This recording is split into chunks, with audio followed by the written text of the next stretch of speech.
It's been nearly a year since I bought a storage locker that contained a pointless door attached to the back wall. Opening this door simply revealed the concrete wall behind it, though some of you may remember that performing a small ritual, so to speak, in front of it would cause the doorway to lead somewhere else. The whole point of opening this doorway to hell was to meet Lucifer, the devil himself. He would then grant a wish to whomever stood before him. Anything they wanted. With what he offered me, I truly mean anything. I was too scared to open the door though, so I walked away. I got rid of the statues in a way I thought they'd never be found, and I thought it was over. It wasn't. A few weeks later, I started hearing voices in my head and started seeing visions. Locked doors dominated my dreams. Doors that needed opened. I'd wake up in the middle of the night and hear a whisper in my ear that would softly and slowly say, "Open me." My inner monologue wouldn't be my own anymore. I'd hear my mind telling me to use the key. Ah yes, the key. A skeleton key for the whole world. The key to hell could open any lock anywhere. That's why all you needed was a locked door. It would become the door to hell when unlocked with that key, of course. It would only lead to hell if the three princes of the seraphim were present, each represented by a small statue. Those of you who followed my previous adventures are probably wondering what the hell is going on. I encased the statues in homemade concrete from Home Depot and dumped them each in a separate, deep lake. I woke up one morning and they were all three sitting on my kitchen table. They came back. Part of the torment of not being able to rid myself of the door. I asked some religious figures about how to get rid of potentially evil artifacts, and they basically said certain evils will always find their way back. Unhelpful, but it made sense. I guess. It wasn't all the time. Weeks would go by with no visions or voices, and I'd almost forget before something satanic would just pop into my head. Then my inner monologue would tell me to open the door and it would start all over. I also began to notice my physical decline as well as mental. Before long, I found the connection to be using the key to hell. Having a skeleton key for the whole world apparently comes at a price, at the risk of bringing Armageddon down on the entire world. I had to be rid of them. I had to be rid of it all. I truly felt I was going insane. I still have the locker with the door. I never had the heart to tear it down. I'm glad. That's the only door I wanted to use. I spent a week preparing, trying to think of what to say when I met Satan again. How would he react? What do I wish for in order to not kill everyone? I thought I had a pretty good wish, one that even he couldn't spin. I shut the storage garage door behind me before I set up the statues. I waited a minute. Lucifer had knocked quickly from the other side last time. More time had passed this time though. Maybe because he knew I'd do it this time. Maybe he came to the door since he foresaw me not opening it last time. Who the fuck even knows how this is supposed to work? It was do or die time. Time to open the door. I walked up to the door, and just before I went to insert the key, the storage unit opened behind me. Three young men looked into the unit. I recognized one of them. It was the brother of the original owner of this unit, the one I had lied to about pretty much everything. His family had been wanting to open the door for centuries, and the guy who owned this unit was part of a small faction of that family that had been trying to prevent it. I knew it, he said. I told you guys. He had the key and the true statues. Apparently they'd been onto me for a while. Not sure how long exactly. Guess it didn't matter. Anyway, one of them whipped out a knife. What we do with him? Knife guy asked. There's no need for that, the brother said. Right. He glanced over to me when he said that. Just hand the shit over and we'll be on our way. I was completely insane at that point. Felt like I hadn't slept in 10 months and all I could think about were doors. Doors that needed unlocked. I put the key in the door. I think we should all go to hell together, I said. I whipped the door open, and the only word I can think of to describe it is eternity. Purple, starry eternity, like I was looking out into space. NOOO was all I heard before everything went black. I woke up on a stone floor. I felt like I had been asleep for days. I felt good actually. I was in a dimly lit corridor. Looked almost like a dungeon. Torches lined the wall, providing just enough light to see. I could see the doorway behind me leading back to the storage unit. It shut and disappeared as soon as the thought of escaping back through it ran through my mind. I hadn't even moved yet. A stone wall appeared where the doorway closed. There was only one way to go now. The three other guys all began waking up as well. Knife guy jolted up with a scream. Where are we? He screamed. Did we go through the door? The other one asked. We got sucked in. The brother added. We're in hell, I said. They seemed like they had almost forgotten me. Not quite what you expected. What the fuck is this? Knife guy asked. We'll call him Steve. I thought the master was supposed to be on the other side of the doorway. The other non-brother guy said. We'll call him Bob. It was a prophecy. The brother said. I knew his name was Ahmed. We had no way of knowing what exactly would happen when we opened the door. Looks like there's nowhere to go except down this hallway. Steve said, "What's down there?" Bob asked. "Guess we'll find out," I said. I started down the hallway. Where it lead I didn't know, but I didn't care either.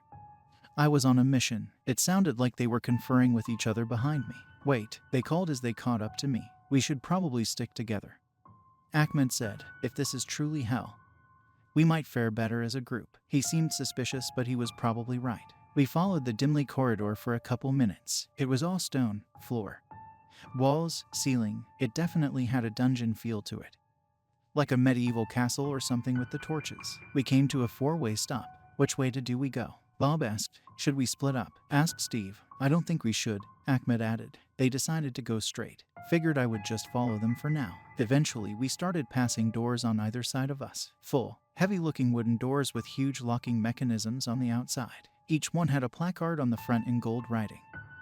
We quickly found out they were jail cells, and whoever was inside had their name on the placard outside. Was this Hell's Dungeon? We looked at a few names and saw some heavy hitters from history. Jeffrey Dahmer, Genghis Khan, Charles Manson, Adolf Hitler. We didn't look at any more because we heard a noise from somewhere in front of us. It was like a jingle, like Christmas bells or something, and heavy footsteps, something big. We had come to another intersection and it got louder. We heard it before we saw it. "Prisoners out of their cells. Prisoners out of their cells." Its voice was deep and throaty, demonic and awful. It was a hulking beast. Must have been 7 feet tall and fat as hell. The jingles we had heard must have been its 5,000 or 6,000 piercings it must have had.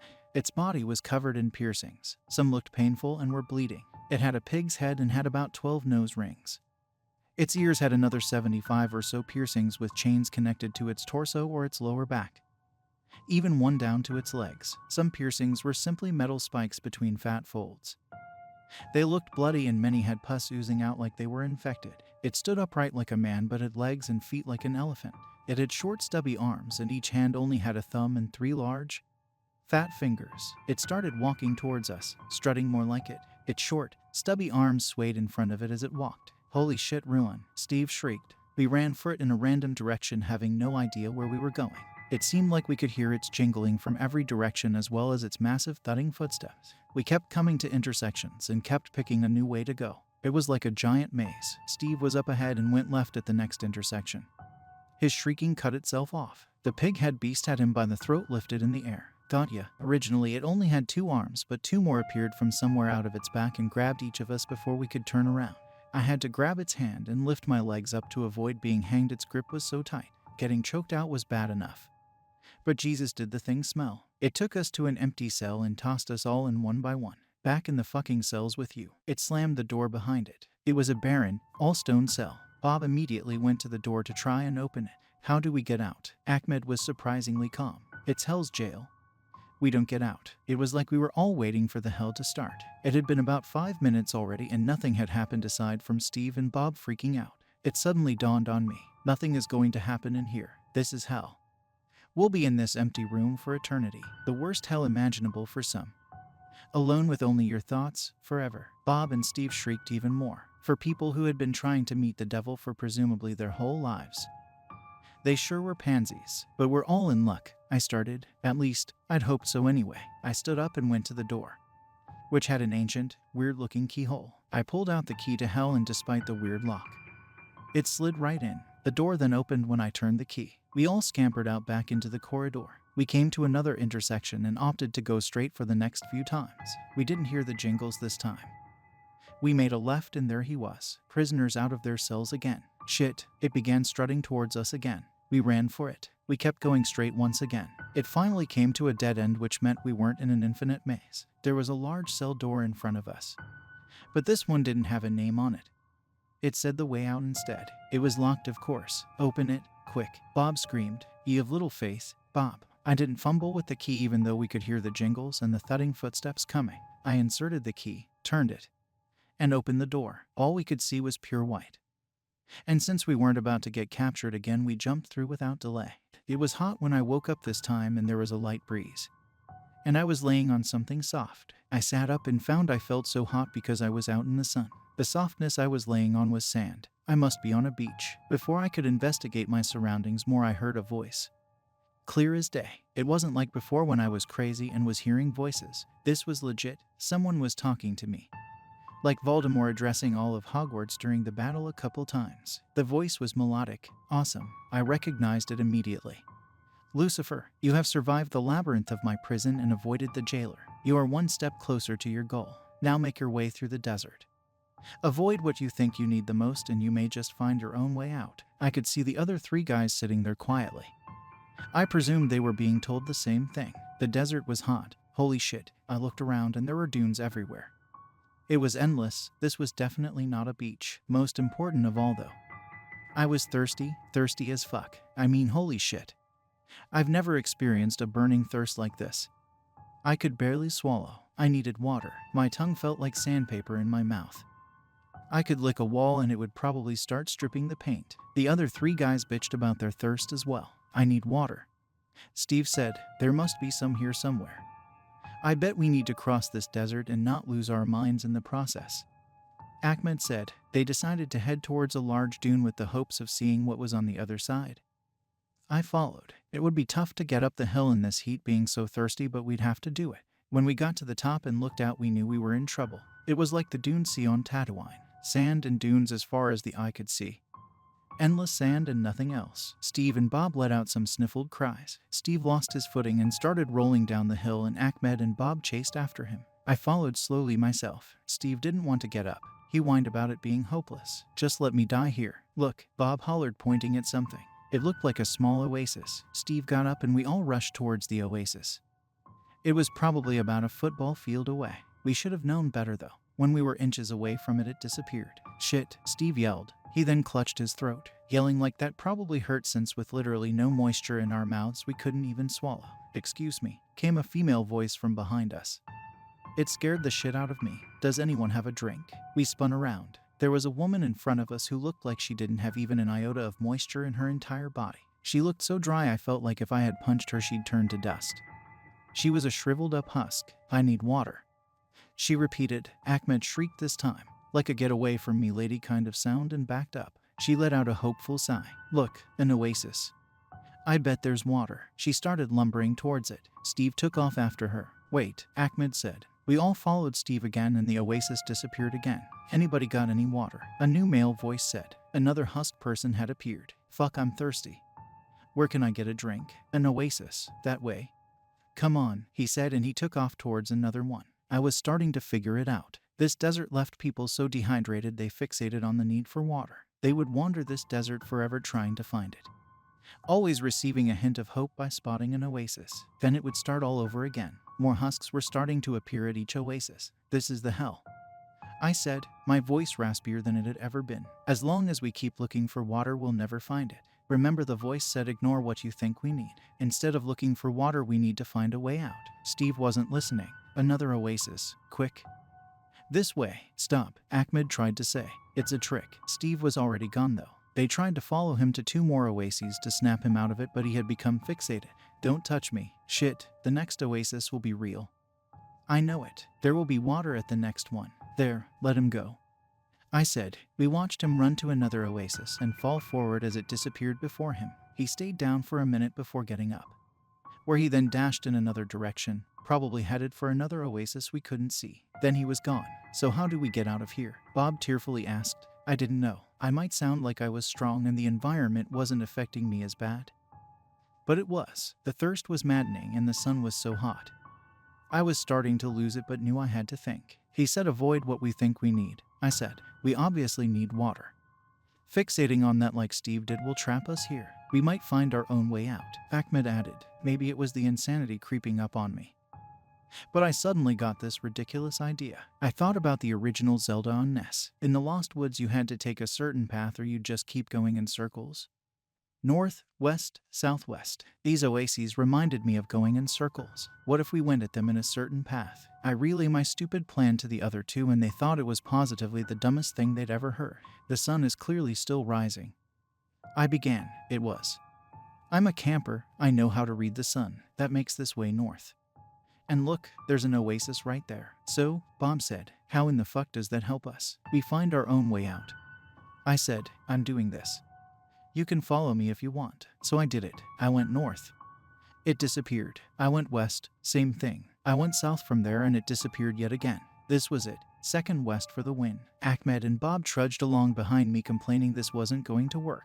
Oh well, fuck him. They can kiss my ass when it does work. We got to the oasis and it disappeared. Fuck. Or did it? The water and bushes disappeared, but the palm tree remained. It began to shrink until it was about our height. Then it turned into a door, which then opened itself. Bob and Ahmed let out elated cries. Fuck the both of you. It was my idea. This doorway was black as night, but we went in nonetheless. It was very dark when we woke up this time. And chilly. The ground was hard as a rock, which we found out was because it actually was rock. We were in some kind of dark cave. Lucifer communicated with us again. You gave up your physical need and cleverly found your own way out of the desert. Simple, wasn't it? This next step should be a welcome respite. All you need to do is take the boat down the river to your next destination. I wouldn't look at the dam though if I were you, lest you be damned yourself to join them. We looked around at our new surroundings. We were in a large cave. Thousands of stalactites hung from the ceiling, and there was an eerie purplish blue light coming from somewhere to illuminate the area. To our right, about 15 feet, there was a huge river, probably 30 or 40 feet across, that was carved into the floor of the cave. There was a dilapidated wooden dock with a boat just big enough for the three of us. Interesting. A boat only big enough for 3 people when that's exactly how many of us there were. I'm not getting on that thing, Bob said. Don't think we have much of a choice, Ahmed added. We walked out onto the dock. Despite its looks, it was quite sturdy. I tapped the boat a couple times. Seemed seaworthy enough.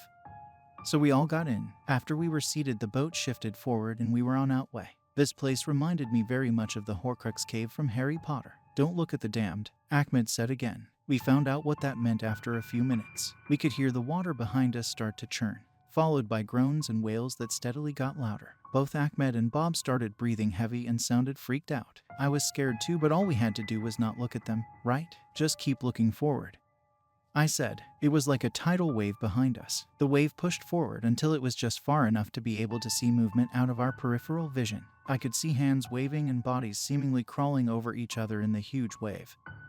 They beckoned towards us. They called our names. I closed my eyes.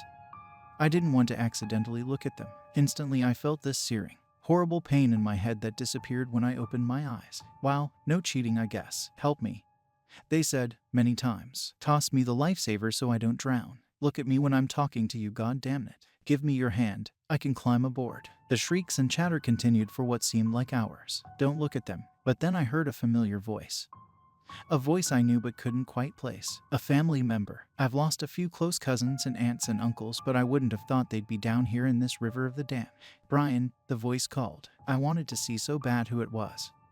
It was killing me, but I knew I couldn't. Brian, I need help. I'm right here. Help me into the boat. The voice said. God, who was it? I need to help them. If it hadn't been for Bob's yelling to snap me out of it, I might have looked. Mom, Mom, Bob cried out. No, it's a trick. Don't look. Ahmed cried out. Mom, why are you down here? The boat rocked as Bob moved to the side. From the movement, I could tell he was leaning over the edge. He was looking into the water. Mom, tell me where you are. I'll pull you out. That was all he said, and he was quiet. The boat had stopped rocking. Ahmed let out a few shrieks himself. Shut up, he yelled. It's not you. After what seemed like 12 hours, the boat came to a stop at another dock. There was a singular path leading to a large wooden door. It was locked, but I had the key, of course. I opened it, and this time all we could see was a fiery reddish-orange hue.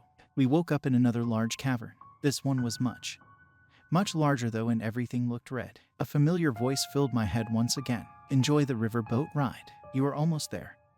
The goal is in sight. Look around you. Does this seem like a fitting image of hell, more in line with common expectations? Pass through the fires of hell and the rewards will be endless. I took in the surroundings. We were in a mountainous cavern.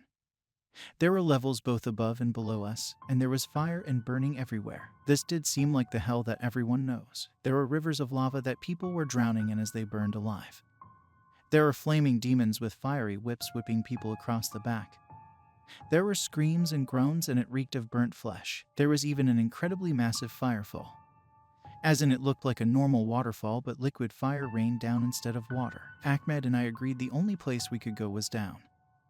There was a little path leading downward that led to another, more straight path. We got to the platform easily enough and could see the exit up ahead. Already, there were 2 separate paths to get to the door.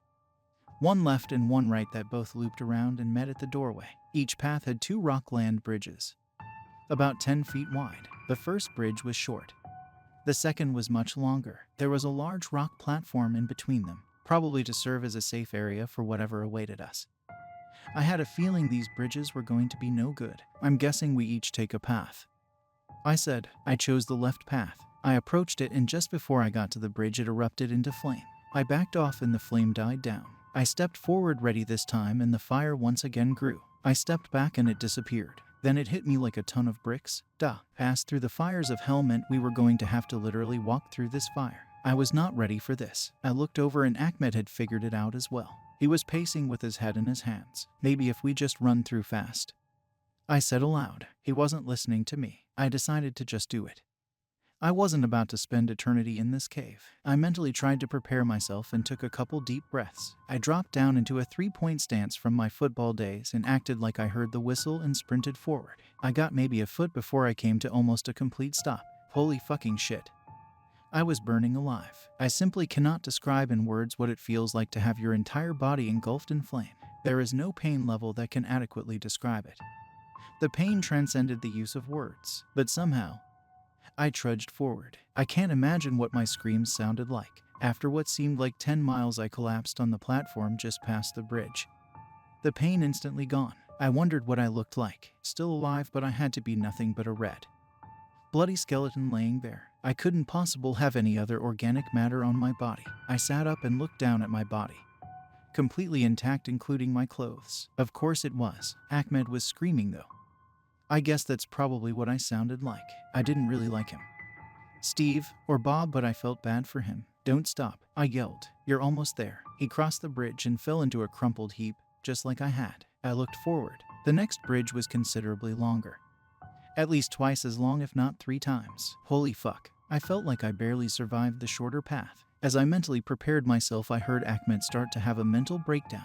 I can't do it, he kept saying as he paced back and forth on his platform. I have to go back. Fuck. He had tried to go back, but the flames rose again. He'd have to walk through again even to go back. He freaked out again when he got too close to the next path and the flames started. I can't do it, he said calmly, looking right at me. I can't fucking do it. F you, okay. As he yelled out fuck, he took a running start towards the edge of the platform and jumped off into God knows what abyss. That was then, I guess. I was all by myself. I still had the long road ahead of me though. This next bridge looked like it might as well be a mile long. I started to prepare myself but suddenly decided to just do it. The burning was immediate and intense. I thought to myself I should have stayed in the desert. Compared to burning alive, the thirst was nothing. Were the damn that bad? Maybe I should have just looked at them, because fuck this. Fuck my fucking goddamn life. I've only gone like 10 feet yet I feel like I've been in this fire for 2 miles. I've heard some serious burns don't hurt as much as they seem since the tissue and nerve damage is so bad. But that didn't help me because I wasn't actually burning, only feeling it. Maybe I should just jump out. Jump off the ledge like Ahmed hadn't taken my chances. No, grow some fucking balls. Mush on, pussy. My inner monologue wasn't holding back. I thought about the Prince statues. Why didn't I just try taking a sledgehammer to them? Probably wouldn't have worked. They would have reformed or some bullshit like that. Wait a minute. They stayed hidden all those years and didn't return to the owners. What the fuck? Maybe they returned to me because I made them unattainable. Maybe if I just bury them in a hole they will stay there, since technically someone might unearth them someday. The pain was making me insane. Maybe it was all just an illusion. There was no end and I had been tricked into burning in hell for the rest of my eternity. If I were to survive and make it back to real life, I was going to be a machine. Nothing will ever match burning alive, so there will be no pain. I'll just shake it off. In my superbly painful delirium, I started quoting bosses from WoW and Guild Wars 2 in my favorite quotes, imagining myself as a raid boss and making up my own taunts. Your fire is useless against me. I am the fire. The fires of hell cannot be extinguished by mere water. Your pitiful raid stands no chance against. I cut myself off as the flames instantly subsided and I once again crumpled to the ground. I was through. Fuck yeah. I was through. The pain was gone, but the memories were not. I'd never look at fire again the same way. It took me a few minutes to gain my bearings, but I stood up and made my way to the door. I used the key again and the door opened. I half limped through into darkness. I never lost consciousness this time. I stepped through the door and was in a large throne room. A mountain of silver, jeweled stairs stood before me, which I began to climb. At the peak sat a massive golden throne with someone sitting in it, holding a large golden staff in its left hand. The being was a gorgeous specimen. It appeared male, but even so, Dudes can admit when another guy looks good. It stood up, revealing massive, beautiful wings. It was probably about 7 feet tall, and I realized this was no it. But him. This was of course Lucifer himself. Brian. At last, the voice was unmistakable. I had heard it before through the door, still wishing my voice was that awesome. Welcome, you're a hard man to reach, I said. I thought you'd be on the other side of the door when it opened. Well, my dear Brian, we do have to sort out the worthless, don't we? Those other 3 that came with you were idiotic beyond comprehension. Absolutely unworthy in every way. This was a test of worth, partially. This was always your destiny, Brian. The moment you found the key. The moment you collected the statues, this event right here was inevitable. I thought you were going to fuck me up the next time we met. Weren't you pissed off I didn't open the door? You came to the door yourself. All smoke and mirrors. My dear Brian, I was just fucking around. I thought I'd give you a show. I knew you weren't going to open the door then, which is why I came to you. It was all a joke because I knew we'd end up right here. What if I hadn't been able to make it here? What if I'd have gotten stuck in the desert or become a damned? Then you'd have been fucked. The key to hell would once again be mine, and I'd plant it somewhere on earth for someone else to find. But let's not get bogged down with rubbish conversations such as this though. Brian, people have spent millennia trying to find me. You're the first to succeed. That makes you special. Together we will form a new world. My escape from this eternal prison is nigh, and you will be the one to release me. That is why you can make a wish now. Anything you want. You will be returned to where you came from. The real world, armed with whatever it is you wished for. Shall I make some suggestions as I did before? Remember, I know you just as well, if not better, than him. He nodded upwards when he said him, obviously meaning God. So this was it, the end game. It all came down to this. Supposedly I can make a wish for positively anything I could possibly want. In return it would release Lucifer, Satan, from hell, and would essentially lead to the end of days. I of course would be exempt from eternal damnation. This was of course all a trick. There wouldn't be any world to enjoy whatever I wished for. I do know what I want. Are you sure you can give me whatever I want? I asked. I'm bound to. Brian, the statues, the key, the doorway, it is all part of the ritual. The prophecy, it is my way out. If I do not grant the wish, the doorway can never be opened again. And come now. Brian, I'm a celestial being. Your wish is my fucking command. I thought long and hard what to say so he couldn't twist it. It was time to find out if it would work. My wish. I began. I wish that after I'm returned home, my one wish is that you cannot leave hell to follow me. Brian, you fucking little bastard. He started. How can you be so selfish? So stupid? His voice started changing and got deeper. Oh, he's gearing up. Lucifer was going to start turning into Satan again, like Banner turns into Hulk. Everything beautiful about him slowly started fading and became ugly.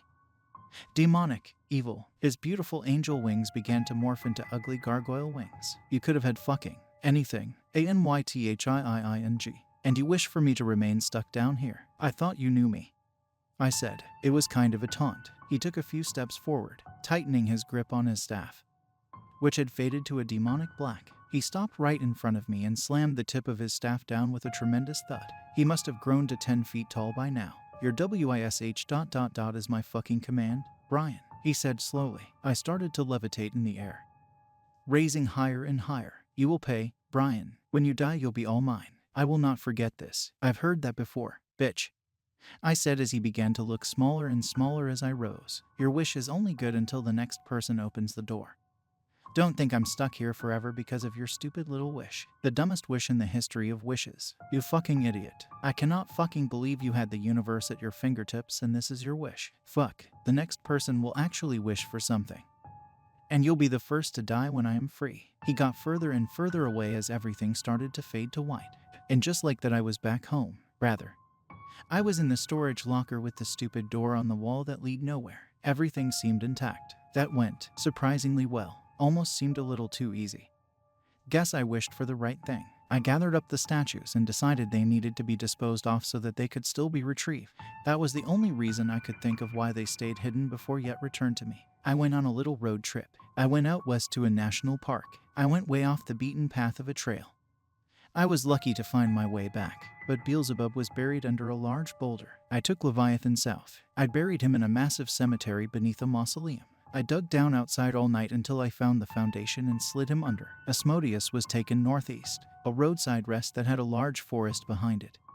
In the dirt he went, as deep down as I could, of course. Took about a month and many miles on my truck, but they are out of my life. Time will tell if they return. The good news is that I don't dream about doors anymore. I don't have hallucinations or hear voices. My inner monologue is my own again. Maybe it was all mental.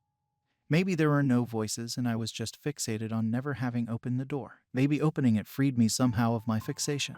Who knows? As for the key to hell, I still have it. I don't use it anymore. I have it locked up in 3 different safes. A little portable safe inside a lockbox inside a heavy gun safe. Overkill probably. But it's safe at least. It was found around the neck of a crusader from the Middle Ages in a hidden crypt. There's no reason it can't be buried with me either. It'll be tough for anyone to find for sure. Hopefully another 1,000 years will go by before anyone can open the door again, with any luck at all. Nobody will ever be able to find and gather all 4 artifacts ever again.